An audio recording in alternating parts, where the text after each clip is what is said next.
Hello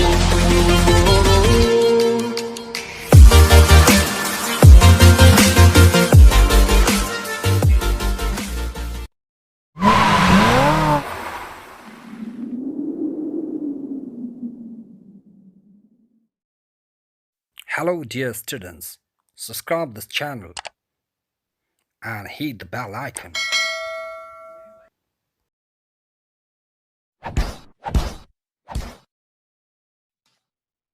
It's a deep request from my side to all my viewers to subscribe Dr. Biswarup Roy Chaudhary in YouTube. Just subscribe him and watch his videos for your health, your parents' health, your relatives' health, as well as your friends' health. Here in our life, we have to find out right person. So, of course, Dr. Biswarup Roy Chaudhary is right person for your life. I think that nothing is more than humanity. Save humanity at first. So please subscribe, share, and like his channel, Suraj Bhatt. Hello, all my dear students. It's Mr. Suraj once again for you to help. Today I have brought an important interpreting text from the last unit of the book The Heritage of Words, which is Hansel and Gretel in Marxist Point of View by Jack Gibbs. Here in this video, I have presented this important interpreting text main summary points in both English and Nepali languages for you. I would like to request all of you to copy all these important points into your note copies to secure fine marks in your NAB board examination. Jack Gibbs interpreting text Hansel and Gretel in Marxist Point of View in Nepali. Presenting for you main summary points, The Heritage of Words, Class 12, HSCB, NAB Board.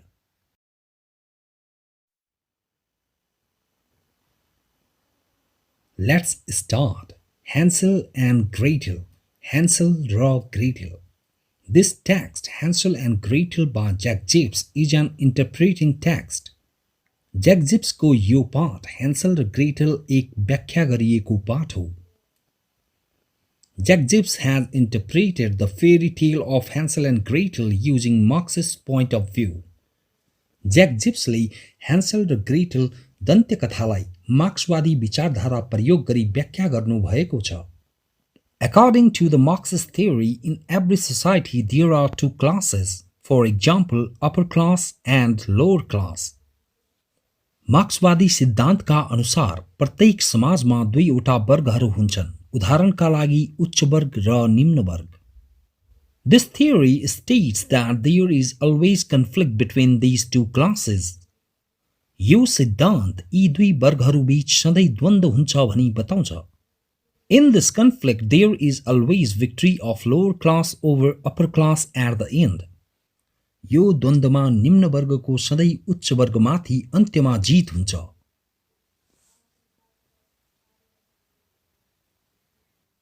Now, during 18th century, अब 18औं शताब्दीतिर.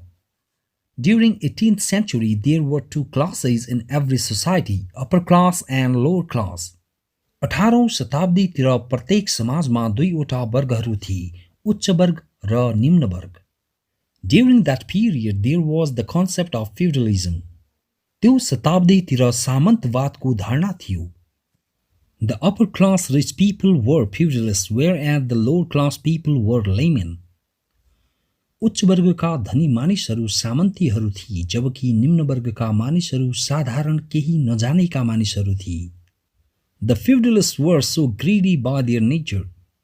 सामन्तीहरू तिनीहरूको स्वभावबाटै साह्रै लोभी थिए.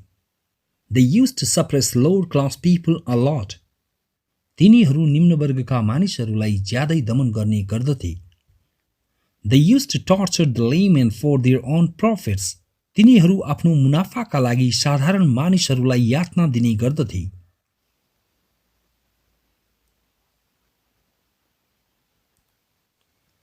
Due to extreme poverty, the lower class people used to do misdeeds in the society as theft, murder, prostitution, etc. हदै गरिबीले गर्दा निम्न वर्गका मानिसहरू समाजमा गलत कार्यहरू गर्ने गर्दथे, जस्तै चोरी, हत्या, वेश्यावृत्ति इत्यादि. The upper class people had accumulated a lot of property in their life, whereas laymen had problems of daily meals. उच्च वर्गका मानिसहरूले आफ्नो जीवनमा टन्नै सम्पत्ति जम्मा गरिसकेका थिए, जबकि साधारण मानिसहरूका लागि दैनिकी आहारहरूको समस्याहरू थियो. Due to all these things as well as famine, people wanted to change the feudalism into capitalism at the end of 18th century. यी सबै कुराहरूले साथै अनिकालले गर्दा 18औं शताब्दीको अन्त्यतिर मानिसहरू सामन्तवादलाई पुँजीवादमा परिवर्तन गर्न चाहन्थे. The ideology of feudalism was proved out to be wrong. सामन्तवादको सिद्धान्तलाई गलत साबित गरियो. Lower class people were ready to struggle against upper class people. निम्न वर्गका मानिसहरू उच्च वर्गका मानिसहरूसँग सङ्घर्ष गर्न तयार थिए. All the lower class people hoped their bright future in capitalism. समस्त निम्न वर्गका मानिसहरूले पुँजीवादमा तिनीहरूको उज्जवल भविष्य आशा गरे. In that struggle against upper class people, they got victory at last. त्यो उच्च वर्गका मानिसहरूसँगको सङ्घर्षमा तिनीहरूले अन्त्यमा विजय प्राप्त गरे.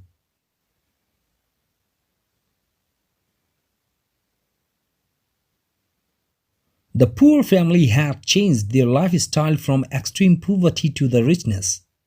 गरिब परिवारहरूले तिनीहरूको जीवनशैली हदै गरिबीबाट प्रचुरतामा परिवर्तन गरे.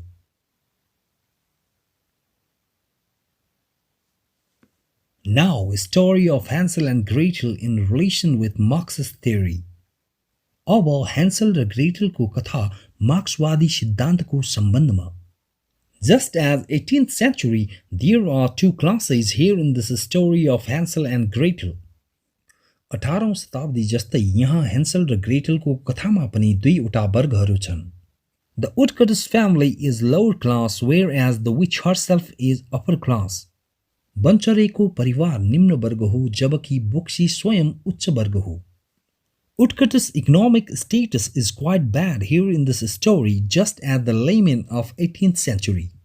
कथामा बन्चरेको आर्थिक अवस्था 18औं शताब्दीका साधारण मानिसहरू जस्तै निकै खराब छ. He is also unable to feed his family members properly. ऊ आफ्ना परिवारका सदस्यहरूलाई उचित ढङ्गले खाना खुवाउन नि असक्षम छ. The witch has been seen so prosperous in the story, just as feudalists of 18th century. कथामा बोक्सी 18औं शताब्दीका सामन्तीहरू जस्तै सम्पन्न देखिएकी छ. Her house is made of different sweet items which is packed with jewelries. उसको घर फरक फरक मिठाईहरूका परिकारहरूले बनेको छ, जुन टन्नै गरगहनाहरूले भरिएको छ.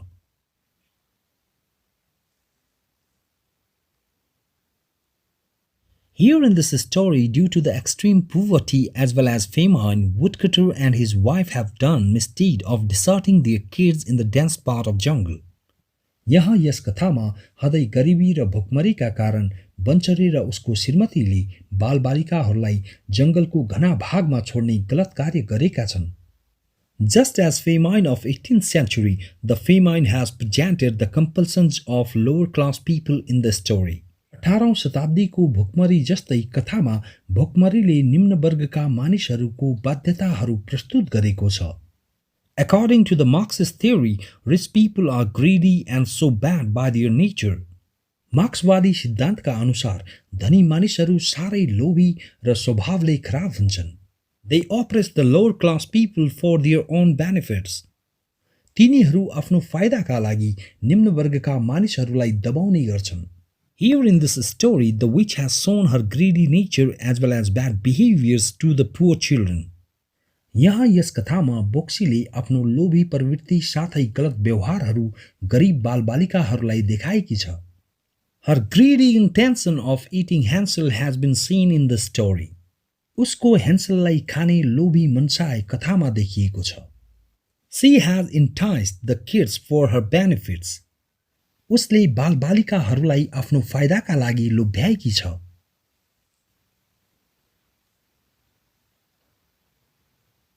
Her bad behaviors have been seen through her acts of imprisoning Hansel in the sand and compelling Gretel in household tasks. उसका गलत व्यवहारहरू ह्यान्सललाई खोरमा खोर्याउने र ग्रेटेललाई घरका कामहरूमा बाध्य बनाउने कार्यहरू मार्फत देखिएका छन्। Just as the revolt of laymen during 18th century, the revolt of Hansel and Gretel has also been seen against witch due to her extreme torture. 18औं शताब्दीका साधारण मानिसहरूको विद्रोह जस्तै बोक्सीको हदै यातनाले गर्दा ह्यान्सल र ग्रेटलको विद्रोह पनि बोक्सीका विरुद्ध देखिएको छ। They have killed the witch at last and also taken a lot of jewelries from her house. तिनीहरूले अन्तिममा बोक्सीलाई मारेका छन् र बोक्सीको घरबाट टन्नै गरगहनाहरू लगेका छन्। Taking jewelries from witch house is one of the best examples of transition phase from feudalism to early capitalism. बोक्सीको घरबाट बालबालिकाहरूले गरगहनाहरू लग्नु सामन्तवाददेखि पूर्व पुँजीवादको एउटा सबैभन्दा उत्तम परिवर्तन अवस्थाको उदाहरण हो।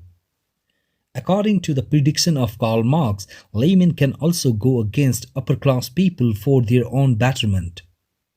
कार्ल मार्क्सको भविष्यवाणीका अनुसार साधारण मानिसहरू पनि आफ्नो हितका लागि उच्च वर्गका मानिसहरूका विरुद्धमा जान सक्छन्।